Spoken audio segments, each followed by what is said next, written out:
Yenge, Yenge. Matondo mingi, merci. Tokutani lisusu na buku ya bude pour télévision. Na sengi na moto nyonso oyo a continuer émission aleka nako s'abonner soki na s'abonner te aleka nako liker émission et puis ko partager yango parce que ils allaient encourager biso poto ya lisusu to pesa bino lisusu les enseignements importants. Voilà, nous sommes ce soir, cet après-midi, ce matin. Na pesi mbote na baye nyonso ya livre sacré télévision version lingala buku ya boule na oetali émission kitoko auto partager lelo sur un sujet très important. Et puis voilà, sujet on a sengi na mutu nyonso alvanda penza liboso ya télévision na ye alanda yango na limemia nyonso parce que toko parler sur les pouvoirs hiérarchique dans l'homme. Les pouvoirs hiérarchiques dans Moutou, les sont très complexes. Ils sont très importants. Mais Moutou, vous avez la prudence à cause de l'oko, il y a Moutou. Je vais vous dire que le pouvoir hiérarchique, c'est-à-dire le là, entreprise de hiérarchie nango kezali na mokonza likolo na seti na employeur employé plutôt yasi. Et maintenant mutu toutes les parties de l'homme ezalaka na pouvoir. C'est ce qu'il faut savoir. Mais ba pouvoir ezalaka élevé na ba partie nyonso esika suki lekana na nzoto mutu ezali bandako la résidence des esprits. La première des choses qu'il faut savoir, c'est ça. Maintenant, la hiérarchie à Moutou, toutes les parties du corps, organes nyons sur Moutou, elles sont représentées divinité. Organes nyons sur Moutou, elles sont représentées Nzambe, le kola Banzambe. Donc Moutou la carte là est azarana Banzambe belé. Que Moutou la carte na azarana Banzambe belé. Mais Banzambe wana nyonso yango est constitué et lilingi moko. Donc la carte est lilingi ezali na ba divinité. Ezali pas diversifié par les parties du corps humain. Raison pour laquelle toutes les parties du corps humain ezali sacrées. Il ne faut jamais abîmer les parties de ton corps car toutes les parties que l'homme a, ezali sacrées. C'est ce qu'il faut savoir, chers amis. Ok? C'est ce qu'il faut savoir. Maintenant, je dirais malheur, peut-être, n'a pas qu'on appliquer, bon, des fois, pour ne pas dire les termes appropriés, parce que nous sommes sur YouTube. Alors, ceux qui ont le terme, qui est gouverné par Bango. Au comment là, Mobali, appelé Mobali, mais aligné à comment on a eu moi aussi. Mais aligné à comment on a eu Momi. Mobali, aligné à comment on a eu Momi. La plupart des fois belé, la plupart va pédé belé. Donc alingi abo marqué partie intime na yé. Alingi abo marqué partie intime masculine na yé abo mango. Ba pédé ba yebi makambo o nazoloba ba bomarango na ba glaçon. Ba zui ba glaçon ba futaka même na ba tumbongo ba pesi mutu mbongo. Azwa na ba glaçon pour acheter yango na peni. Si au final tu as peni que peni et so konda et comme muke po et konda po à la posa na moté. C'est pourquoi même atana mikilia poto excès à malili et baby ça rappelle la partie intime ya mobali. Excès ya froidière et baby ça la partie intime masculine. C'est pourquoi que les hommes fassent attention na malili il faut protéger partie intime makasi. Et ça a affecté la maladie parce que la vie primordiale c'est la partie intime.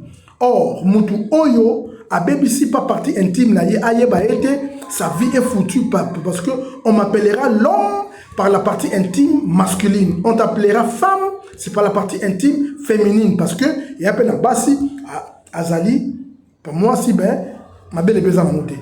Le coup veut dire la partie intime, c'est-à-dire la partie sacrée qui démontre que celui-ci, Azali Boye, celle-ci, Azali Boye. Vous comprenez? Maintenant, sur ce point, on va parler sur les pouvoirs hiérarchiques. Le pouvoir hiérarchique, na vie à Moutou et Bandi na Souki. Suivez-moi bien. Moi,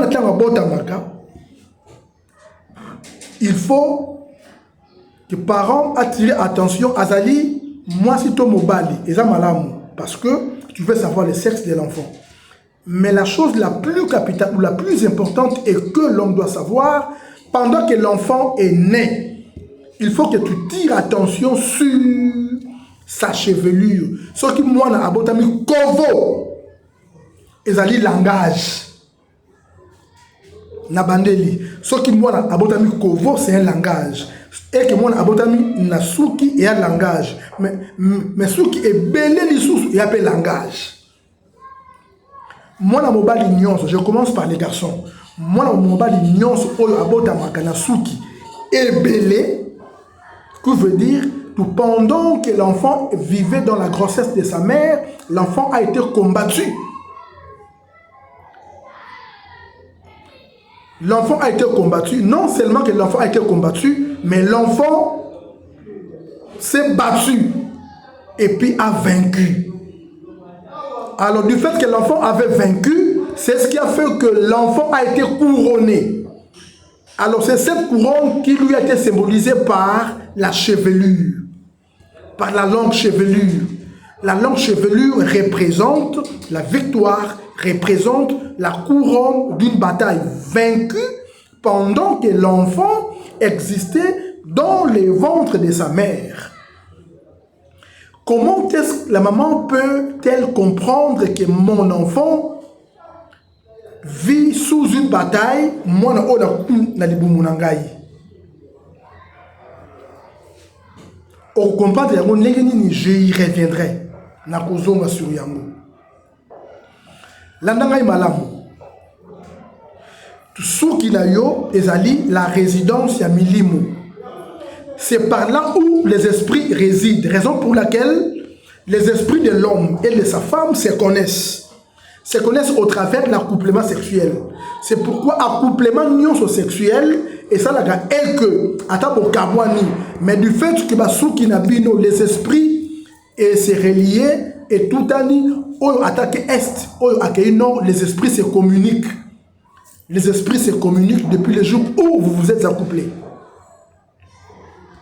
Oui, et ça n'a pas bon.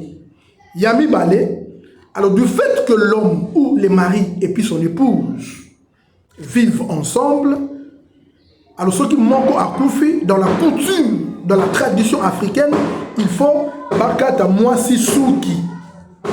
Parce que les esprits qui habitent na Souki Naye et Aliba Milimu et Yebanaki, na Mobali Oya Koufi. Raison pour laquelle, Bamilimu on a faut elongwa. Et pour ceux qui sont Yasika, ils allaient renouvellement d'un nouveau monde ou renouvellement d'un monde nouveau. C'est de la même procédure. Moutouazou Liboma, tant que Moutouazou Liboma, sa guérison commence d'abord par Kolomulaye tous ces esprits et contre la cahier. Qui veut dire Kokata Souki. Quand on coupe les cheveux, c'est alors que tous ces esprits partent pour qu'un rituel nouveau soit fait afin que la personne Oyo Azali attaqué la folie Azala couvert d'un monde nouveau. Rituel et salamaka tangu Souki et Zobota, c'est alors que le rituel est salama pour qu'il y ait une nouvelle constitution d'un monde nouveau.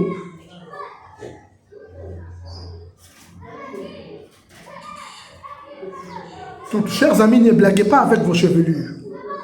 C'est pourquoi j'insiste et je dis aux femmes, Nazolo Banabasi, Botika Kotia, Batenture, Nasuki Nabino. Il y a des bosso, il y a Mibale, Botika Kosangisa, Basuki Abatu. Parce que chacun porte sa propre croix. Chacun porte sa bataille. Mais comment yo ozui parce qu'il y a brésilien wana au tiango na mutu na yo automatiquement au lier ses esprits avec les tiens au recommande un kilo makasi. Encore plus loin au recommande sans protection. C'est pourquoi tu verras la plupart des femmes au bazana bakabelo au comment ce au lali il faut au lota au sana minu te que minu elongwe yo or nandoto mutu a loti minu elongwe il vit sans protection. Il vit sans protection. L'objet on a parlé sur les rêves. Hein? Je vais expliquer sur les rêves. Donc, le blabla sur bandoto.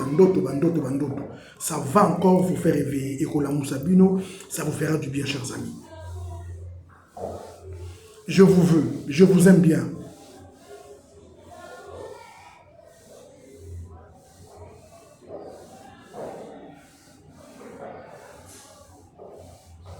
Chers amis, veuillez partager cette émission, veuillez vous abonner, ou partager et belé. Tout prendre conscience de tout commence par la naissance. Tout commence par la naissance. Moi, non, c'est ce que botani abimara mutu et non na makolo. Mais ce qui abimi na makolo sunda, ezali la signification ou le langage na yango. J'en parlerai. Moi, non, abimara na mutu et kabimi à l'élité, c'est un langage. Moi, non, on a combattu au comment a abotami mais na 2 cm. Au moins a abotami na 2 cm. Mais il y a abimi mystérieusement. Il a vaincu la bataille depuis le ventre de sa mère. Son botimo na souke belé à Mobali, a souke belé batela mwana wana yebaki ali langage. Et que botimo na ali kovo. Ana soukité. L'enfant aussi était combattu. Abîmé la faiblesse. Kobota mwana azali en bonne santé, ezali caractère abîmé bien té. Kobota en bonne santé, tout normal tout normal, mais abotami kovo, et sa faiblesse. Ce qui veut dire il a connu une bataille na libumu ya maman na ye, mais bataille wana alonga ki amoté. Qui m'a compris? Maintenant, parent, tu lui feras vaincre la bataille pendant que l'enfant, maintenant, a botami. C'est comme ça que ça se passe. Je peux continuer, chers amis. Beaucoup y a boulé télévision. Veuillez partager l'émission à vos proches, à vos amis, à vos membres de la famille.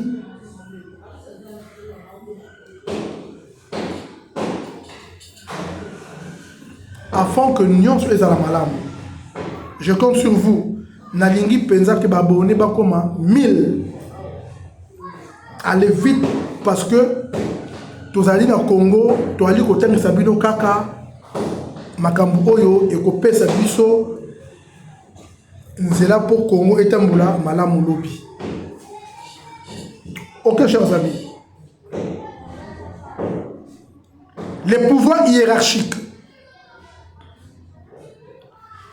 Mabé et Koki Koé la yoté sans être traversé souki.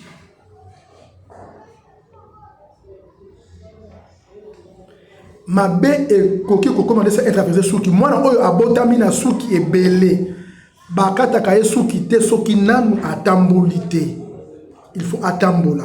Et puis, souki wana est pas n'importe quel coiffeur te. Vous comprenez?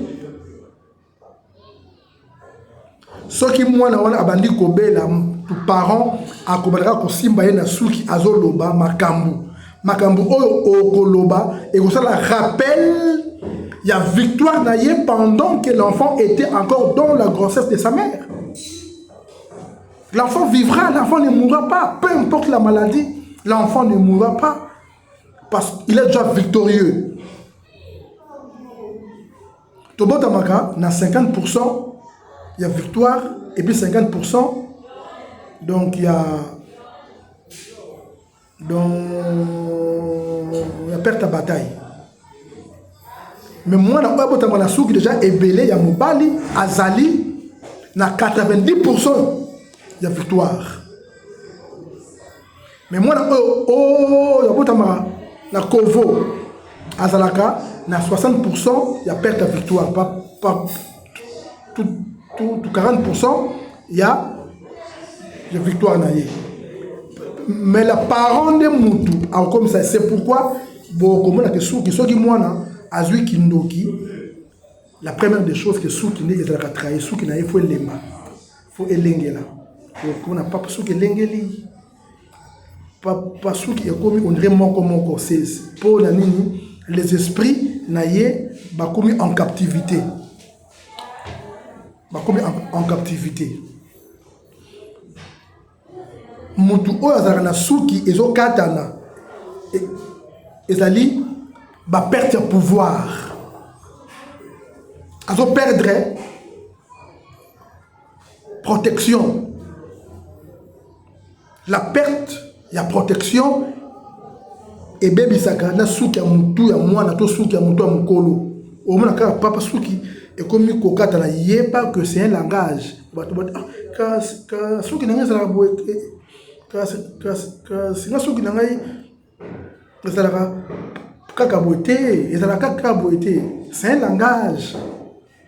Maintenant okozongisa ndenge nini po ezonga normal et ozonga ndenge nini lobi tokutana na pesa remettre nango boni mwana abotami Kovo yo parent osala nini yo mutu kozalaka na perte de pouvoir et ozonga ndenge nini. J'y reviendrai, chers amis.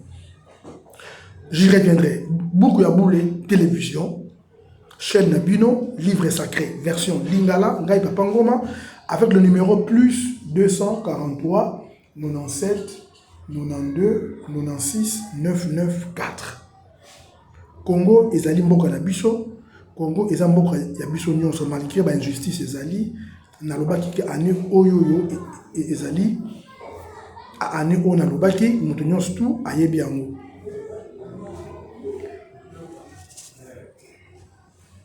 Tout j'ai un ami là qui m'appelait docteur, que vraiment oh non, parce que je parlais d'une émission, on a parlé sur l'arène avant d'abord côté donc martyr arène que mon et puis ça m'a dit 104 millions de dollars, c'est beaucoup d'argent. 104 millions de dollars, mais papa Magoui et Salamaki il y a plus de 60 millions. Et ça qui bondoki, ça c'est la sorcellerie.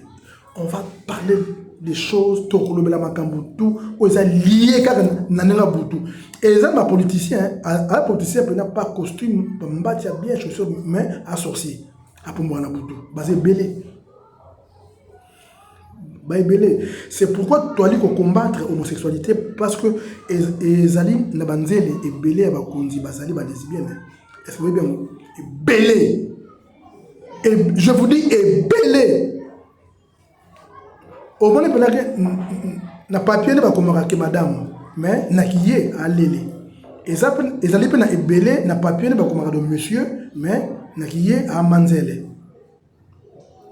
À Manzele, à Momi. Cessons avec ce genre de comportement. Tout ce Makamboyo. Je reviendrai avec les secrets. Je reviendrai avec les secrets. J'en parlerai. Lobby, Nakoya. Nakuta Lisabino, les choses capitales par rapport il y a pouvoir hiérarchique, il y a Oyo et ça la rake Moutou à se maintenir à Miyeba Oya Zali. Nakolobela chaque partie, Nakolobela Souki, Misu, Zolo, Munoko, mâchoire, poitrine, partie intime, orteil. Je parlerai sur chaque organe, chaque partie. Donc, malembe. Attends, et vous avez besoin un mois, j'en parlerai. Maintenant, Domingue Bandeko, Tokutani Mokolo, il y a lobby. Tout ça, la continuité, émission Nabiso. Il y a 1001 sujets te préparer pour tout partager afin que et faire élever encore beaucoup à boule pour n'a pas la maillele. Ne sous-estimez pas nos émissions. Tout qui bondo qui abana et bandaka na souki. Souki veut dire quoi? au comment la question qui a moi na ba sil na ye tout qui bondo qui ebandaka wana je passerai ya kopesa sekele ya koyeba muto azandoki na kopesa mo vraiment na TV j'en parlerai ouvertement. Il y a 1001 sorciers. 1001 sorciers. Est-ce que vous avez mis sur l'état de la télévision et de la connexion spirituelle?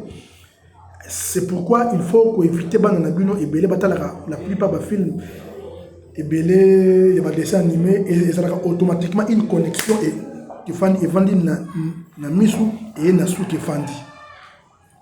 je reviendrai, chers amis. Abonnez-vous. Somba livre nayo sacré, Somba l'empoisonnement nocturne nayo.